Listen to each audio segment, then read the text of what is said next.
สบายดีท่านผู้ชมตุ้มตามออนทัวร์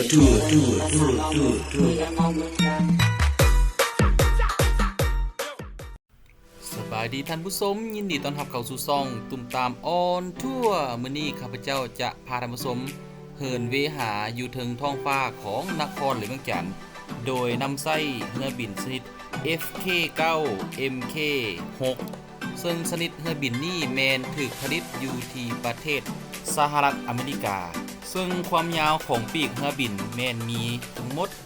9.14 เมตรและมีความยาวลำโตตั้งแต่หัวจนฮอดหางของเรือบินแมน 6.2 เมตรสำหรับความสูงของเรือบินแมน 2.4 เมตรซึ่งเรือบิน FK9 MK6 นี่แมนมีน้ำหนักอยู่ที่330 กิโลกรัมสามารถบรรจุผู้โดยสารได้ทั้งหมด 2 คนรวมน้ำหนักอยู่ที่150-200 กิโลกรัมซึ่งเรือบินนี่แมนสามารถสปีดทำความไวได้สูงสุดถึง230 กิโลเมตรต่อชั่วโมงระดับความสูงของการบินแมนอยู่ที่ 1,500 ฟิตสามารถบรรจุน้ำมันได้60-110 ลิตรวันนี้ข้าพเจ้าจะพาท่านผู้ชมไปเบิ่งการบิน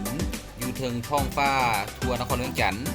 อยู่แถวเมืองไซธานีว่าจะเป็นแนวใดเฮาไปติดตามรับชมนำกันเลย